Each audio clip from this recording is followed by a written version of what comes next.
Greetings, ladies and gentlemen, and welcome to this latest edition of Tales from Outer Space. And as always, I hope that you enjoy. Just a quick shout out to the T5 peeps: Bob the Dragon, Cat Crab Lobster, Data Magnet, Dark Machine, Bezic, Try Again 95, Pudic Yol, Astrea the Dreamer, Caspar Arnholtz, Cam Maxwell, Athelia, Meridian 117, and Jordan Bucksmorm. Thank you very much. The Planet of 1,000 Gods, written by Octus2020.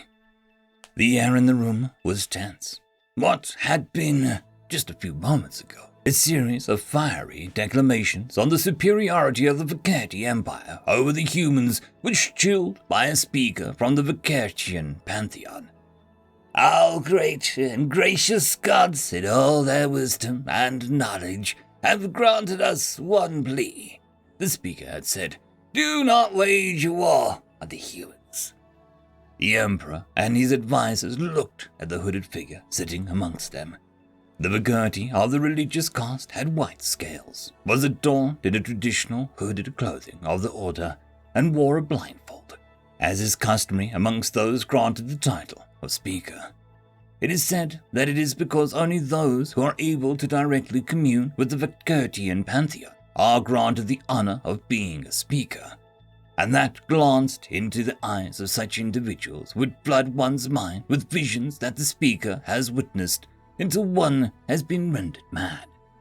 Of course, most would say that this is nothing more than a glorified myth, and that this garb was purely ceremonial. Grand Commander Torta and his imposing imperial battle armor of the grayish-green scales rose, easily towering over the vast majority of advisors. This, he began, seething with rage and unable to find the right words. It had long been known that the garbs of the orders were made purposely ambiguous in honor of the similarly ambiguous pantheon.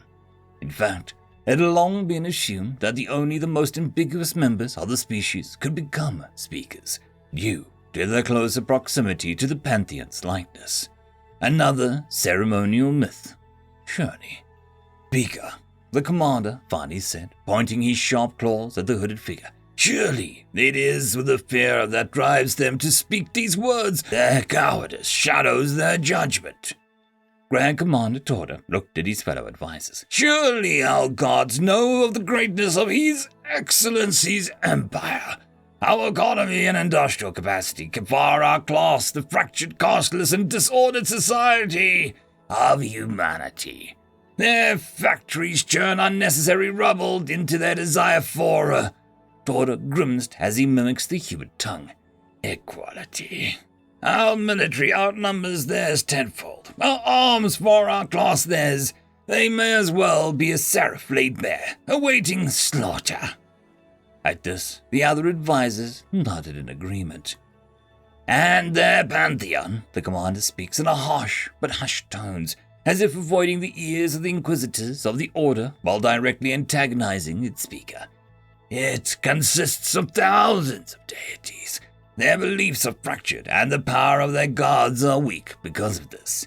Not to mention the fact that about half of their species are... Grand Commander Torta paused, his face contorting further as he's forced to speak such an atrocious word. Atheist. The other advisors expressed disgust. The Vakertian Empire had long been a largely religious species. From its first steps into sentience, they had always followed one deity or the other, and they have long fought in honor of their patrons. Pantheons would rise and fall, rival gods would either be killed or integrated into the strongest pantheon. The strength of the gods were determined by the number and devotion of their followers. When the Empire stepped into the galactic stage, they found that other species had much the same experience. Either rival pantheons would compete until the strongest prevailed, or there would only be one pantheon to begin with. In rare, pitiful cases, the gods would destroy each other until none were left, leaving their followers weakened and aloof, forced to fend for themselves. The Vakerti learned early on that they cannot charge off into the crusades against rival pantheons, as the cost would be far too great. Instead, they held a policy of mutual respect, engaging in open trade and diplomacy, and providing aid and protection for worlds whose pantheons had fallen into the short-sightedness. That had been the way for eons, and they had always assumed that this would continue by the grace of their gods. But then, the humans came. First contact with the humans went along smoothly. That this species had no deity was unsurprising. They were born on a death world, so they might as well have been forsaken from the moment that they gained sentience. What sadistic deity, after all, would grant self-awareness to a species subjected to such conditions? But then, the Empire's diplomats meant more of these humans. At first, finding followers of a handful of deities was not too surprising. There have been other civilizations, albeit uncommon, that have found ways of ensuring non-believers and followers of the pantheon could exist in harmony.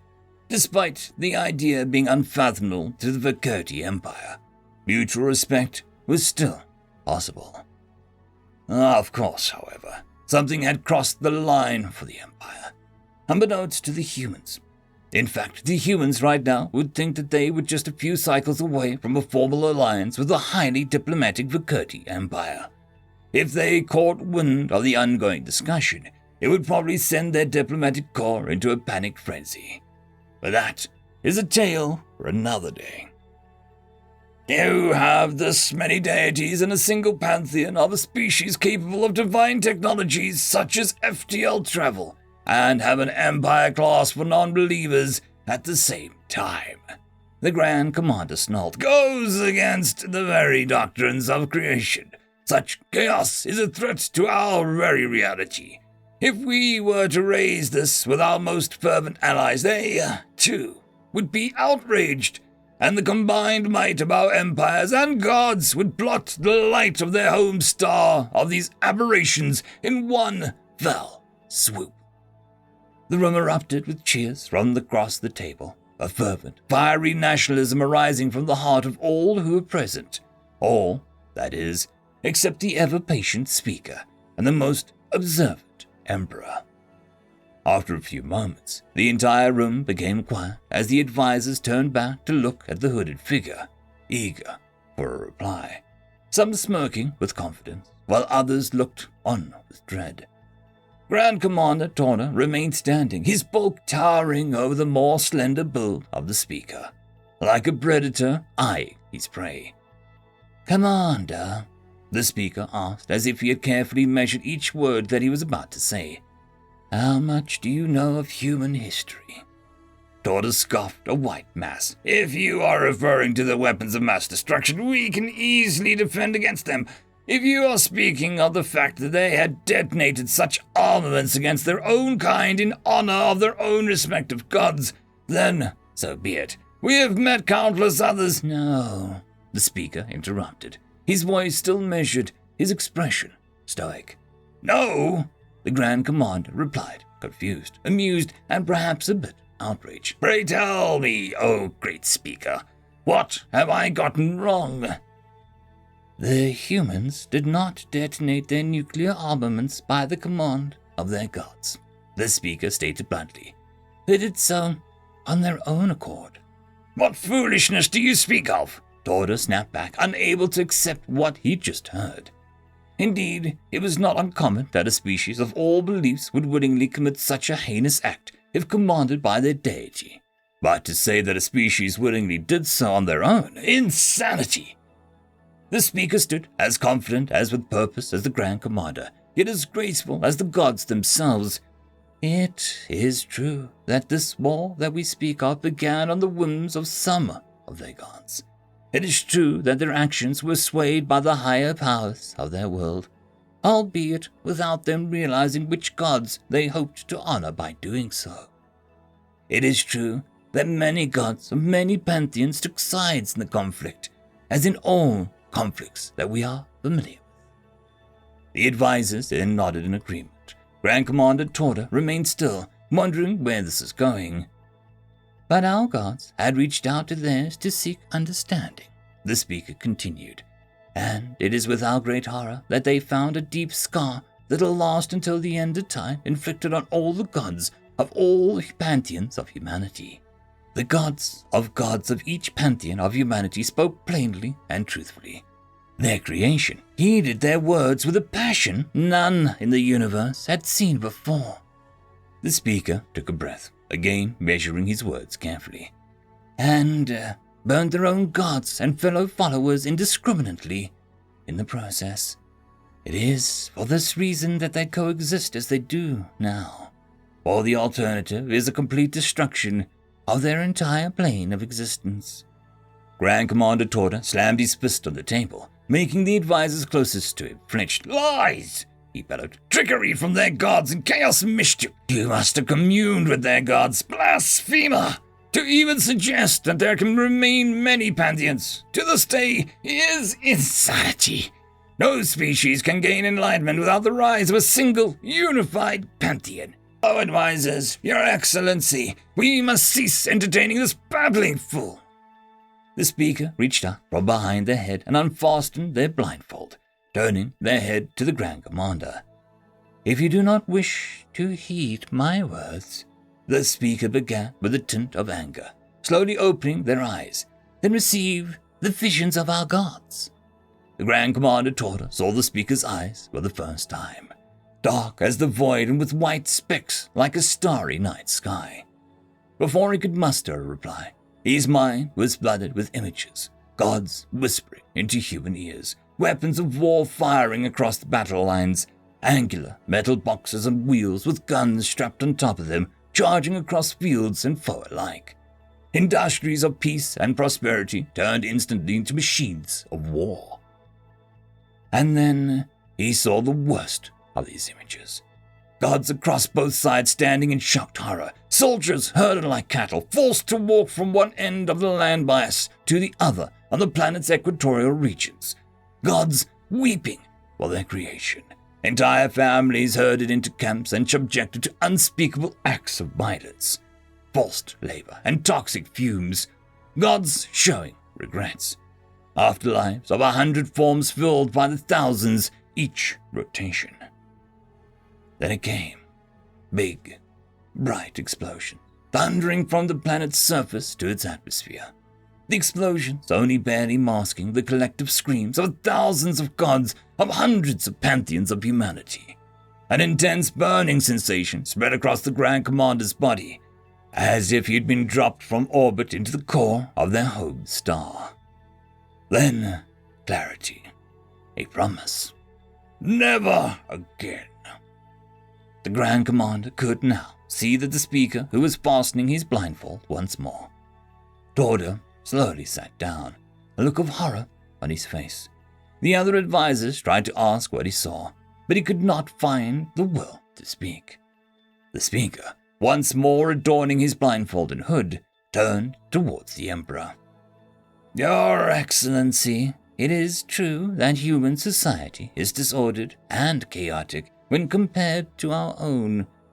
Their gods bicker amongst themselves over menial things as much as the humans themselves do on a daily basis. Their systems are redundant, their priorities are illogical, and their resources are insufficiently utilized. But right now, the Empire far outclasses and outnumbers the humans. That is all true," the speaker says, respectfully bowing. "But the gods have determined that any action against this race would lead to our undoing. If we blot out their home star with our mighty fleets, there will be a dozen gods that lay claim to it as their domain. If we land upon their world, there will be 100 gods of nature, thunder and storms and seas, ready to sweep our forces aside. And yet, worse yet, if we crack open the crust of their homeworld, we risk inviting the wrath of their species' primordial deity, Gaia, who slumbers deep within the crust and whom the humans worship simply by their will to live. And that has yet to consider the vast streets that the human themselves may yet muster." The room was silent as the speaker paused to breathe. At this point, the advisors were pale with fear, as if the apocalypse had been revealed to them. Grand Commander Torda remained motionless, staring blankly into the table. The images that he saw still echoed in his eyes. The humans do not actively believe in every single pantheon, no. Nor do they attempt to force these pantheons together, the speaker continued, this time addressing the room. But these pantheons remained honored in their myth and sanctified in their media. The relics of rival pantheons are preserved instead of obliterated, in halls dedicated to history and the arts. And for this, these pantheons preserve to this day, while their gods, individually, are weaker than one of our own. The vast multitudes of deities that stand guard over humanity far surpasses even the combined might of the Holy League. And even with such a vast number of non-believers, their scientific and technological breakthroughs are just as much a result of the species' own innate intelligence as it is the result of divine inspiration granted to the believers. The speaker turned back to the Emperor. Your Excellency, the species is fractured and divided, and so are many different deities, but the gods wish that we do not give them a reason to unite, for they are not just a planet of 1,000 gods, but of 100 different pantheons, all of whom are unified in their fondness for their creation.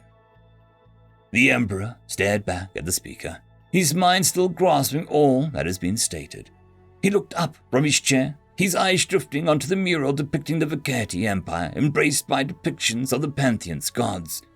He knew that he had to make a decision, and that there would be no turning back from whichever choice he made. For the sake of his people, our children, I hope that he heeds our words. End of story. And that, my friends, concludes this video. I hope that you enjoyed. There are links down below both to support this channel and for the author of this fiction. Anyways, I hope you all have a fantastic one, and I'll see you next time. Cheers.